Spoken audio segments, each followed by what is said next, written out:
মাতৃশক্তি এভাবেই আমাদের অন্তরে জাগরিত হোক মায়ের কাছে, এটাই প্রার্থনা রাখি।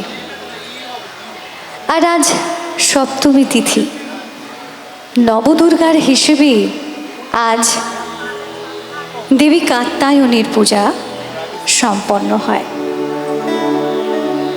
তাই মাতা কাত্যায়নীর রূপের কথা আপনাদের সঙ্গে ভাগ করি। যে মাতা কাত্যায়নী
মাতৃবন্দনার এই সময়গুলো আমাদের প্রত্যেককেই বড় আনন্দ দেয়, কিন্তু আজ গানে গানে এই মায়ের বন্দনা দিয়েই আমাদের অনুষ্ঠান শুরু করলাম।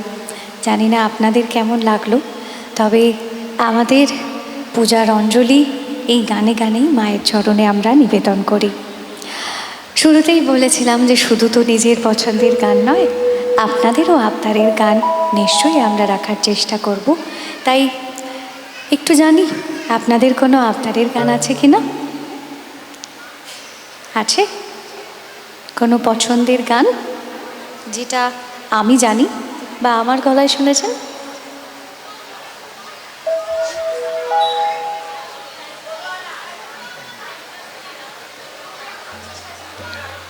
তোমরা কুঞ্জ সাজাও। আর কে? দেখতে পাচ্ছি না তো। আচ্ছা, বজ গৌরাঙ্গ। আর 16 আনা এনেছেন? এনেছেন? আছে তো? ঠিক তো? বেশ। আচ্ছা, আর এটা আপাতত হোক। আচ্ছা, বেশ। হ্যাঁ, ওই যে বললো কুঞ্জ সাজাও, প্রশ্নপত্রে আছে। এই প্রশ্নটা আমার প্রশ্নপত্রে আছে, এটার উত্তর না দিয়ে কিছুতেই যাব না বাড়ি। বৃন্দাবনম। বাহ, 10 নম্বরের প্রশ্ন তো সবগুলো। বেশি বড় করলে আবার আমার সমস্যা, উত্তর দিতে পারবো না। তাহলে 10 করে 40 নম্বরের প্রশ্ন, তাই তো হলো? বেশ। 16 আনা গাইতে হবে? হবে না? হবে? এনেছেন তো 16 আনা? কে কে এনেছেন? এইটা কি করে সম্ভব? সবাই তো ইউপিআই এখন, তাই না? বেশ, তাহলে আপনারা ইউপিআই থেকে বেরিয়ে 16 আনায় আটকে আছেন এখনো। দেখুন, এ বড় মজার কথা, মজার গল্প। যদিও মজা করেই ভগবান এবং ভগবানের লীলাগাথাকে আমাদের পূর্বজরা আমাদের সামনে তুলে ধরেছেন। যদিও আপনারা এই 16 আনা নামটা দিয়েছেন বলে আমার বেশ আনন্দ হয়েছে, কারণ এই পুরো পালাটির নাম নৌকাবিলাস, যেখান থেকে একটি অংশ আপনারা শুনেছিলেন সারেগামাপাতে, আপনাদের জন্যই সেটি আমি সাজিয়েছিলাম।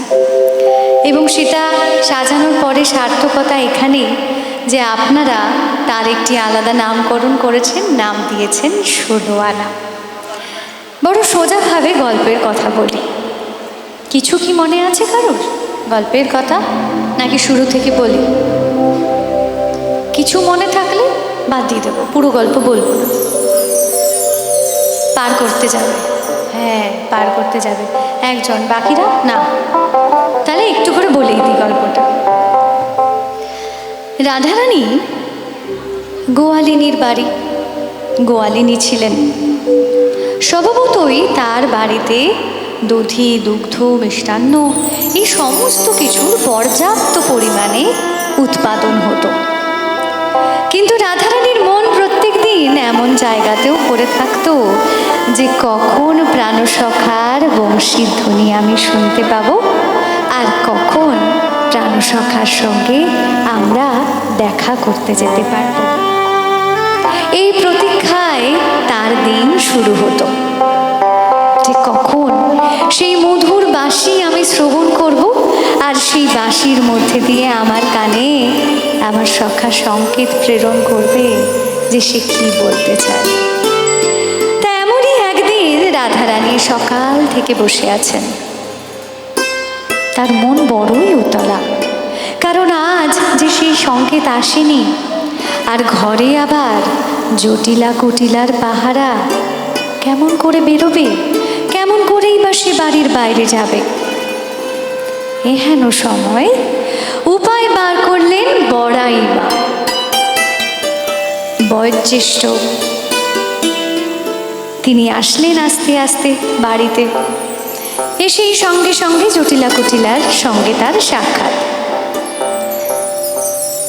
বড়াই মা বলেন, এ কি, তোমরা কি করো?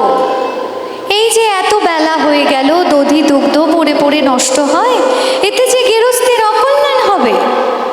তার চেয়ে বরং রাধারানী তো বসেই আছে, তাকে বরং দধি দুগ্ধের পসরা সাজিয়ে দাও, আমি তাকে নিয়ে যাব মথুরার হাটে বেচা কেনা করতে। এতে ঘরের জিনিস নষ্ট হবে না, আবার ঘরে 2 পয়সা আসবেও, যা আমাদের সংসার চালাতে সহযোগিতা করবে। এই কথায় জটিলা কুটিলা রাজি হয়ে গেলেন রাধারানীকে ঘর থেকে বেরোতে দিতে। আর অমনি বড়াইমা রাধারানীকে নিয়ে তার দধি দুগ্ধের পসরা সাজিয়ে অষ্টসখীকে সঙ্গে নিয়ে চললেন মথুরার হাটে বেচা কেনা করতে। কিন্তু রাধারানীর মন তখনও আনবো না, আমি তো বেচা কেনা করতে যেতে চাই না, আমি যে প্রাণসখার দর্শন চাই, তা কি করে হবে? এইসব মনে মনে ভাবতে ভাবতে তারা গেলেন যমুনা নদীর তীরে, কারণ মথুরার হাটে যেতে গেলে পেরোতে হবে যমুনা নদী। নদীর তীরে এসে দেখে দূরে, অনেক দূরে এক মাঝি তার সুসজ্জিত নৌকাখানি নিয়ে দাঁড়িয়ে রয়েছে। সখীগণ সহ বড়াইমা বহু ডাকলেন, বললেন, মাঝি, ও মাঝি, আমাদের পার করে দাও গো, বেলা যে বয়ে গেল, আমরা মথুরার হাটে যাব, শুনতে পাচ্ছ? অনেক ডাকাডাকির পরে মাঝি সাড়া দিলেন। ছোট করে গল্প বলছি, তাই ছোট করেই বলি। অনেক ডাকাডাকির পরে মাঝি যখন সাড়া দিলেন, তখন তার সুসজ্জিত নৌকাখানি আস্তে আস্তে আস্তে সে সেই ঘাটের তীরে এসে ঠেকালেন। যেই মাত্র ঘাটের তীরে আনলেন, সঙ্গে সঙ্গে সখীগণ তাড়াহুড়ো করে নৌকায় উঠতে গেলেন। মাঝির সঙ্গে সঙ্গে বাধা দিয়ে বলে, আরে দাঁড়াও দাঁড়াও, করো কি? আমার নৌকায় উঠতে গেলে যে ঘাটের মাসুল আগে দিতে হয়। বড় সহজ কথার সহজ গল্প। প্রাণ গোবিন্দের প্রত্যেকটি লীলাই এমনই, সহজভাবে কিভাবে জীবনযাত্রাকে জুড়ে দিয়েছেন, কিভাবে আমাদের নিত্য নৈমিত্তিক কর্মকে ধর্মের মধ্যে গুঁজে দিয়েছেন, তা তো ভগবানই জানেন। কারণ এই নৌকা হচ্ছে জীবন তরণী, যে নৌকা গোবিন্দ নিজে বয়ে নিয়ে যাচ্ছেন, যেখানে আমরা 16 আনা দিলে তবেই উঠতে পারে। আর এই যে যমুনা নদী, এই যমুনা নদী হচ্ছে আমাদের জীবনের যাত্রাকাল। যদি আমরা 16 আনা দিয়ে ওই নৌকায় উঠতে পারি, তাহলে জীবনের যাত্রাপথ গোবিন্দই নিয়ে যাবে। আর যদি 1-2 আনা কম দিয়ে ফেলি, তাহলে ওই জীবন নদী সাঁতরে সাঁতরে সাঁতরে সাঁতরে পেরোতে হবে, গোবিন্দ কৃপা লাভ হবে না। এই হচ্ছে মূল গল্প। তাকে বেশ সুন্দর গল্পের মোড়কে আমাদের পূর্বজরা সুন্দরভাবে সাজিয়েছিলেন। সেখানে গোবিন্দ এসে কি বলছেন? মাঝি রূপী গোবিন্দ এসে বলছেন, দাঁড়াও দাঁড়াও, করো কি? আমার নৌকায় পার হতে গেলে ঘাটের মাসুল আগে দিতে হয়। সখীরা বলছেন, বেশ, তা তোমার ঘাটের মাসুল কত? গোবিন্দ বলছেন, আমার ঘাটের মাসুল বলি, তাহলে শোনো। বলি, 16 আনা দে, না দিলে পার করি না।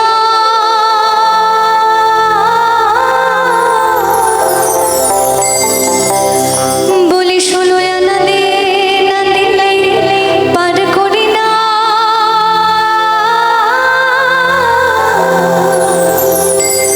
বলি, আমারও সুন্দর নাও, জিভায় আসে রে পাও, আমারও সুন্দর নাও, জিভায় আসে রে পাও। আসিয়া গনয় 16 আসিয়া গনয় 16।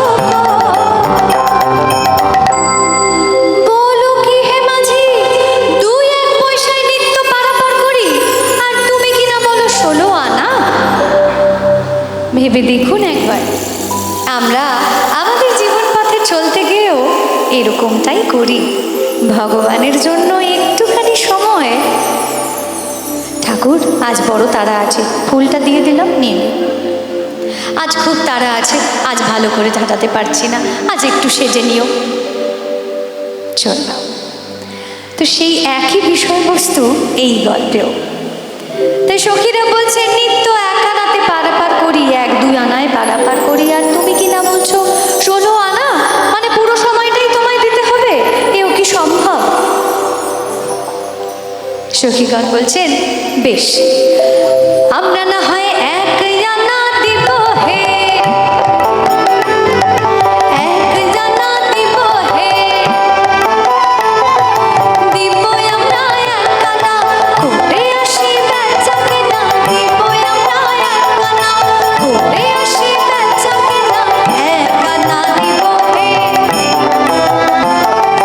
দাদা তারি পার করো, 1 আনা দিব হে। সখীরা বললেন 1 আনা দেব। মাঝি রবি গোবিন্দ তাকে বিশ্লেষণ করলেন কেমন ভাবে, বলছেন একা নায়ে, একা নায়ে, একা নাই কি নাও চলে? গোবিন্দ বলছেন আমি একা নায়ে পার করি না, আমি একা নায়ে পার করি না, দুজনায় নাই আসিলে একা নায়ে নাও চলে না, দুজনায় নাই আসিলে একা নাও চলে না। বুঝলে, এই কারণে আমি একা নাই তোমাদের পার করতে পারবো না। সখীগণ বললেন বেশ, তাহলে আমরা 2 আনা দেব। মাঝি বললেন না। আচ্ছা বেশ, 3 আনা দেব। মাঝি বললেন তাতেও হবে না। তা সখীগণ বাধ্য হয়ে কি বলছেন, বলছেন বেশ, আমরা না হয় 4 আনা দেব হে, 4 আনা দেব হে, সখীগণ মিলে 4 আনা দেব হে, সখীগণ মিলে 4 আনা দেব হে। সখীগণ বললেন আমরা সবাই মিলে তোমাকে 4 আনা দেব, আর বেলা বাড়িও না, এবার পার করে দাও। মাঝি বললেন আমি 4 আনা লই না, আমি 4 আনা লই না, চতুর্বর্গের ফল ধরে না, 4 আনা লই না, চতুর্বর্গের ফল ধরে না, 4 আনা লই না। বেশ, তাহলে আমরা 5 আনা দিব হে, 5 আনা দিব হে, সব সখী মিলে 5 আনা দিব হে, সব সখী মিলে 5 আনা দিব হে। আমি 5 আনা লই না, আমি 5 আনা লই না, কেন জানো? ঘাটে পঞ্চভূতের আনা গোনা, 5 আনা লই না, পঞ্চভূতের আনা গোনা, 5 আনা লই না। মাঝি বলছে দেখো বাপু, 5 আনাতে তো পার করতে পারবো না, কারণ এই ঘাটে নিত্য পঞ্চভূতের আসা যাওয়া। পঞ্চভূত? সখীগণ বলছে বলো কি হে মাঝি, এ ঘাটে আমরা নিত্য যাতায়াত করি, এ ঘাটে ভূত আছে বলে তো কখনো শুনিনি। মাঝি বললেন এই পঞ্চভূত কি সেই পঞ্চভূত? বললেন ক্ষিতি অপ তেজ মরুদ্বম, যা দিয়ে আমাদের এই দেহ গঠিত হয়েছে। আমরা প্রার্থনা করলে শুধু আমার জন্যই প্রার্থনা করি, ভগবান এটা দাও, ভগবান ওটা দিও, ভগবান আমার সন্তানের ওটা করো, তার ওটা করো, সে তার সেটা করো। তাই ভগবান বললেন যে দেহ এই পঞ্চভূতেই বিলীন হবে, যে অর্থাৎ যে দেহ আমার কাছেই ফিরে আসবে, সেই দেহের চাহিদা কিসের? তাই বলছে ঘাটে পঞ্চভূতের আসা যাওয়া, আমি 5 আনা নিয়ে কি করব? সখীগণ বললেন বেশ, তাহলে আমরা 6 আনা দেব। মাঝি বলছে দেখো বাবু, 6 আনা কেমন করে পার করি, ষড়রিপুও যে বশ মানে না। যদি তোমাদের মানে তাহলে দিতে পারো, কিন্তু ষড়রিপু যে বশ মানে না, তাই 6 আনাও নিতে পারবো না। আচ্ছা বেশ, তাহলে 7 আনা দিই। মাঝি বললেন, বাবা 7 আনায় কেমন করে পার করব? 7 সমুদ্রের ঢেউ লাগবে আমার জীর্ণ তরিতে, তরি যে ভেঙে যাবে।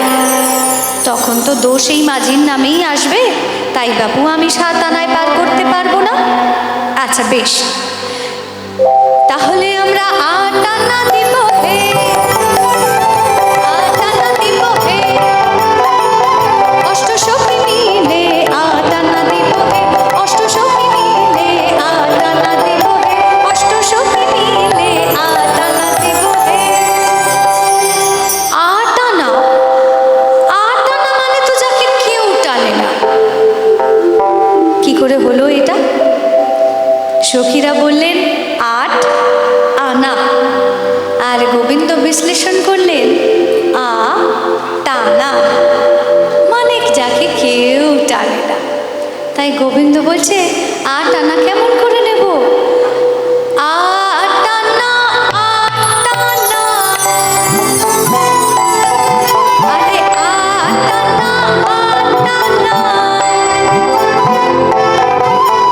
কেউ টানে না প্রাণের টানে, 8 আনা, 8 আনা, কেউ টানে না প্রাণের টানে, 8 আনা, 8 আনা। মাঝি তুমি 8 আনা মানে বোঝো না? 8 আনা মানে হলো 1 টাকার অর্ধেক, অর্থাৎ কিনা খণ্ড টাকা। যিনি অখণ্ড চৈতন্য, তিনি খণ্ড নিতে পারেন কখনো? তাই গোবিন্দ বলছেন আমি খণ্ড তো নই না,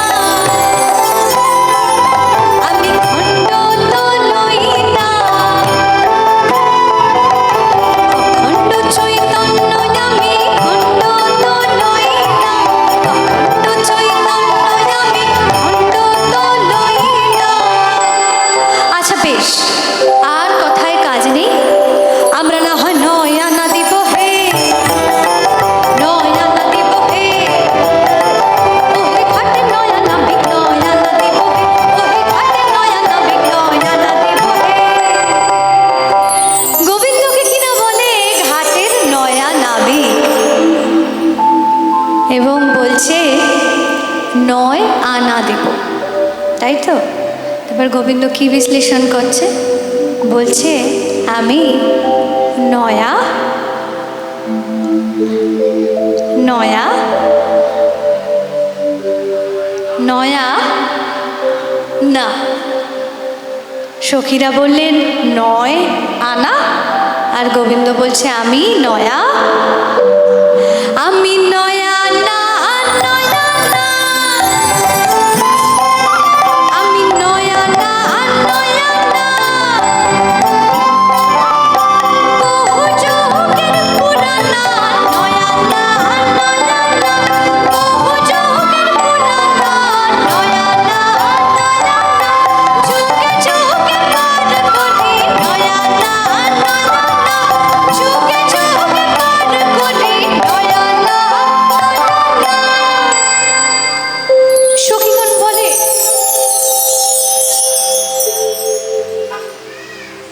সত্যি করে বলো তো মাঝি, তোমার ঠিক কি চাই? যাই বলি তাতেই তোমার হয় না। তখন এবার ওই যে ছোট্ট করে গল্প বলছিলাম, এবার ছোট্টতে চলে আসি।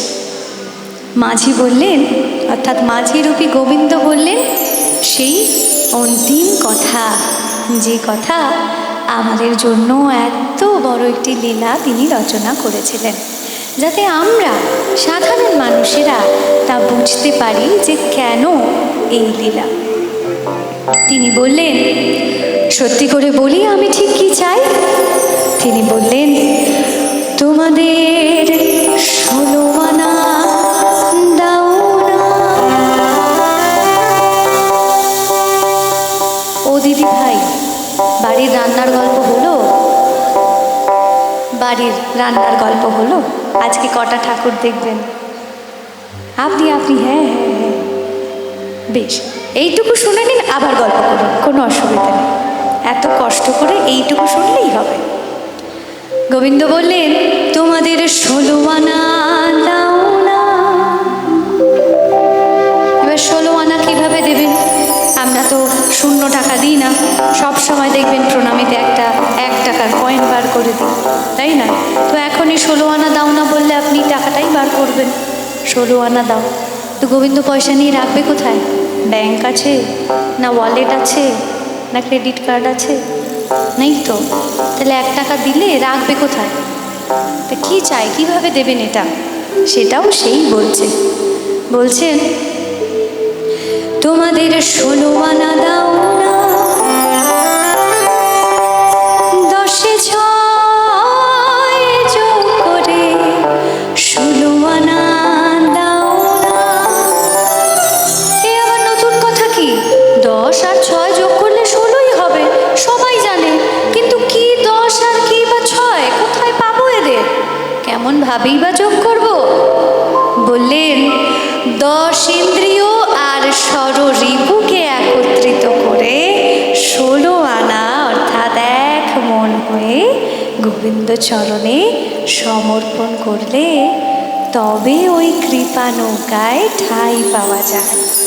এই তো পারের মাসুল। তাই যারা যারা 16 আনা দেব, দুবাহু তুলে বলে নিতাই গৌর প্রেমানন্দে গৌর হরি হরি বল। তোমাদের 16 আনা দাও